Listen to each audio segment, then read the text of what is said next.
Hello everyone, so today, as I promised, we will be doing the Laplace transform of sine of at. Noted it's not 80, so yeah, just don't get confused. The a is any constant, and the reason why I'm doing it that way is because deriving Laplace transform of sine of t on its own takes a lot of time by itself, so I just thought, if I'm going to do that, I may as well include constant as well.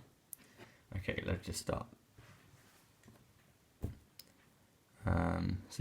So without further ado, I've put all the stuff here, integration by parts thing and everything, because the thing is, it takes time to derive it on its own, and I thought that I might be running out of time in this video. So yeah. So a quick reminder that Laplace transform, that's how it's defined, and I'm going to be using integration by parts. It's going to be a very long proof, not proof, but a very long derivation. Okay. So just sit back and relax. Okay, so I chose e to the power of minus st to be my function v, and sine of at to be u. Okay, let's do that. Then we have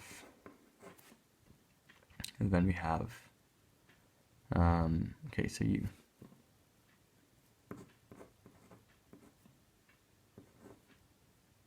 I just conventionally prefer writing the exponential function first, but it doesn't mean anything. Okay. Yeah.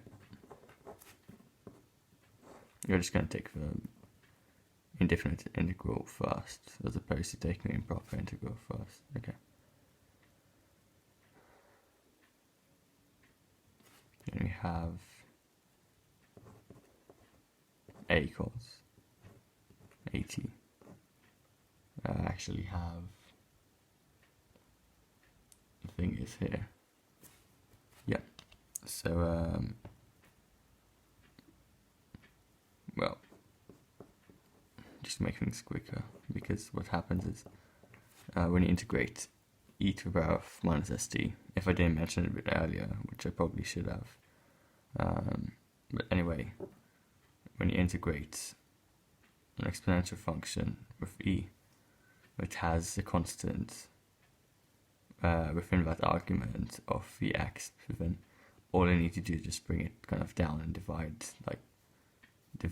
1 by that constant. So yeah, I'm just doing it the fast way. Okay. We have this, and I'm happy we got thus far, although it's probably, in terms of the whole process, it's not much progress. Okay. So what we know is that this can be presented as follows. Actually, I shouldn't bother with the argument, it's going to take too much time. Sorry, a cosine 80 e to v minus st. Okay, then from here, we're going to save some space. Okay, so just going to here. Yeah, on Khan Academy, Sal Khan called this real estate. That's how he calls free space when you do maths. I thought it was quite funny. Anyway, I shouldn't get distracted. Whoops. Okay. Okay. So then, we evaluate this, because what happened here is we ended up having another integral which can be evaluated using integration by parts again. So what I'm going to do here is just do.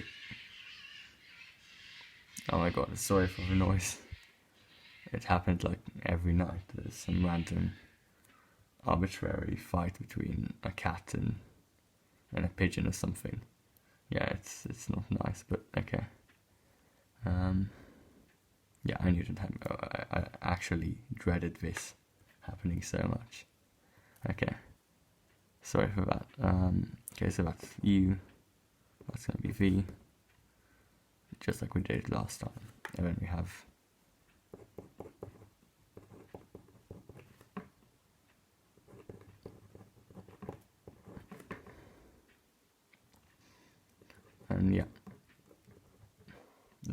checking that's right.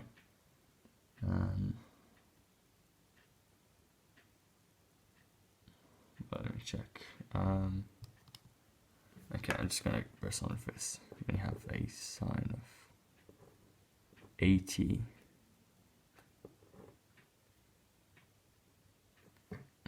Yep, we have the same definition here, so it's pretty much doing the same thing. But then it's not, because when you differentiate, cosine becomes minus sine. So then again, you're returning to that negative. Sorry, just noting negative, not positive. Okay. Sorry. Let me try and press on with that. Okay.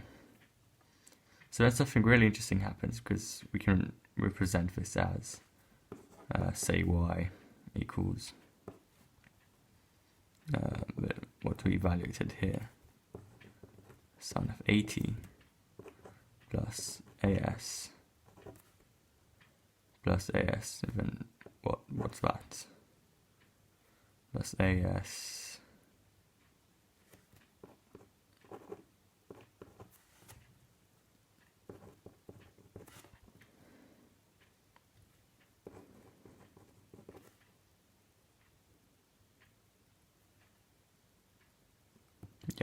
negative. And then what do we have here? What do we have here? I mean, that's basically just reducing walk, but if we remove a constant here, we have y. We basically end up having exactly the same expression as what we end up returning to that integral, which we were kind of struggling to solve in the beginning here. So we're kind of in a black hole here. It's quite hard. It seems hard, but really there's a very elegant solution to this using algebra. And I humorously like calling this type of integration by yeet, because it just feels weird. It feels like you're using some sort of like kindergarten algebra method in something as prestigious as calculus.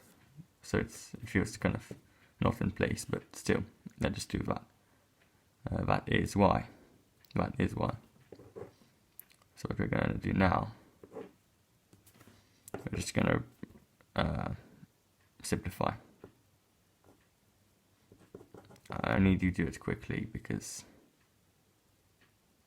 I'm really,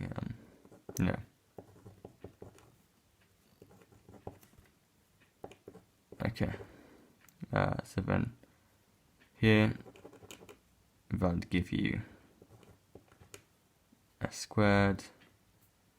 Better watch out for careless mistakes or silly mistakes. I think I've heard about this thing, but you shouldn't call your mistakes silly, because it kind of lowers your self-esteem or something. You should call it careless mistakes. That's not, yeah. Anyway. I should have moved that paper earlier. Okay. Cosine of 80, and then you don't really need to bother about this. Is just one product. Okay. Minus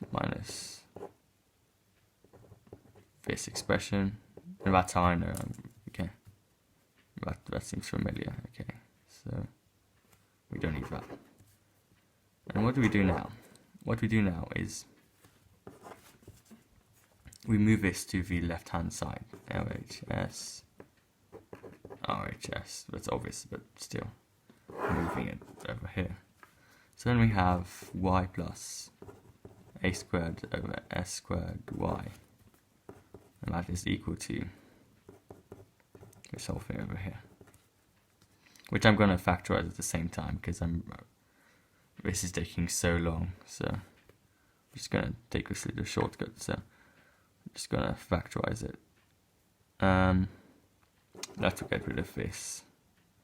I don't know if it's going to work that smooth. Okay, so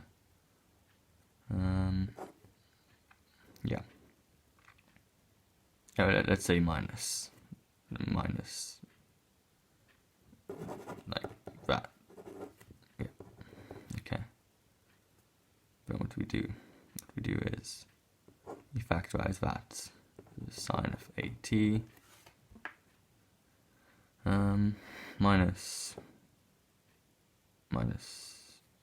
oh yeah, a over s squared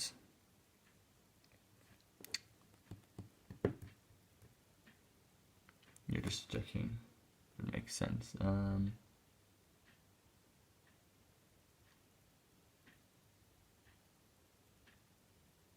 Yeah, seems correct. Okay. Yeah, if it seems weird, then I'm using sheets which I looked at before because I really don't want to make a really stupid mistake, which would delay the whole video. So, okay, let me just press on. Yeah, when we have that cosine of at, and yeah.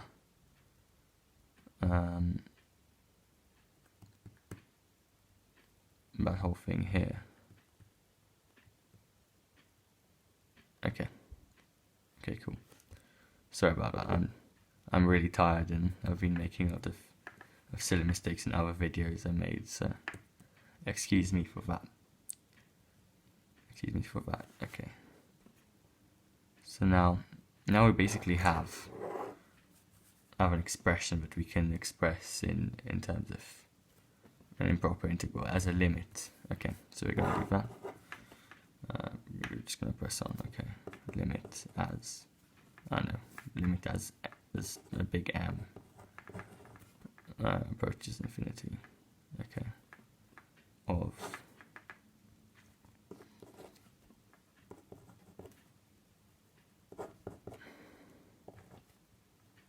yeah, I'm just going to do this this expression over here.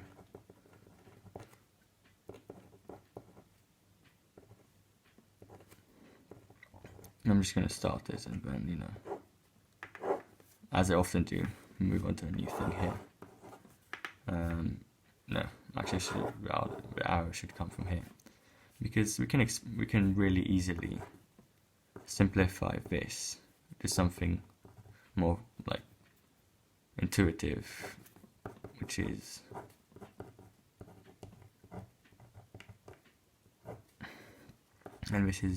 because this can, if you want to turn it into one fraction, then you end up with,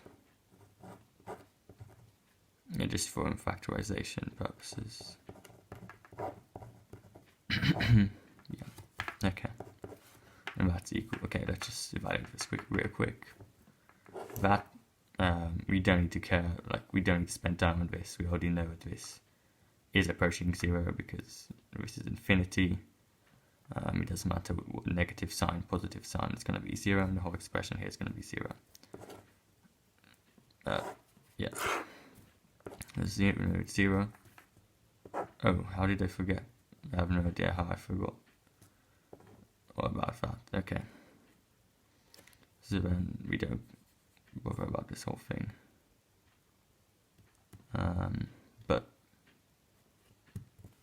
yeah. When it is equal to 0, this is going to be 1. Yeah, so we are minusing 1. We're minusing the minus 1 factor here, so that's plus. So then you're basically multiplying by. Here, it's basically going to be 0 because sine of 0 is 0. So 0 minus, that is 0 minus a s squared, and then what we have here, cosine of at. Ignore the a, it doesn't matter because when t is equal to 0, the whole thing is 0, so that's 1. Okay, so that's cosine, yeah, that's 1.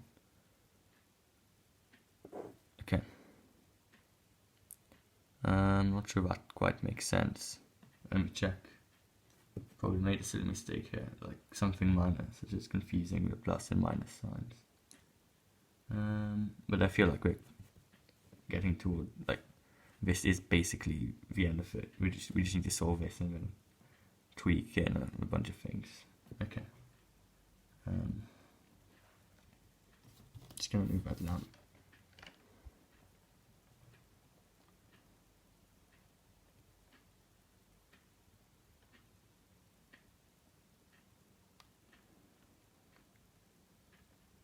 I'm not too sure where I've gone wrong here. Yeah, just kind of look at it again. So we have 0 when you're minusing -1. So that's plus. We have a 0. We have a, okay. I'm just gonna look.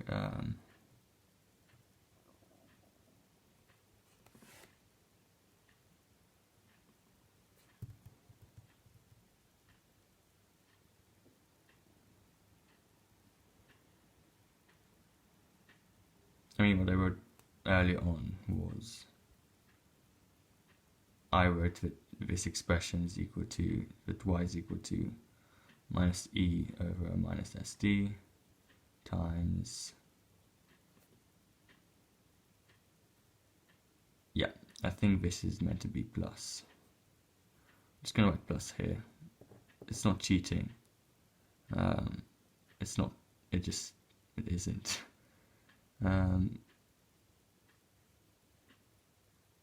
Probably got it confused somewhere. I'm not going to waste time on it now.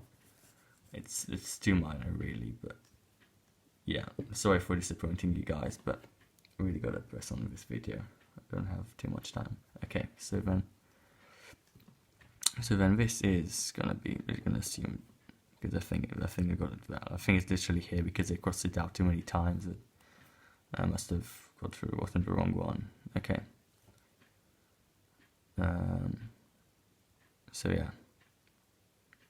So as you do with improper integrals here, the infinity value of integral minus 0 value of integral. Okay, so then we just have a over s squared. We have a over s squared. And what I'm going to do now is, given that this is the answer to that improper integral, we're not quite done because we still have, the y expression over here. So we're going to compare between them, knowing that we're literally there. So hang on. Knowing that this is a case and equal, we just need to find this. Yeah, divided by. Oh gosh, I haven't used this notation for ages. Is equal to a over s squared. I don't know why, too many silly mistakes, man.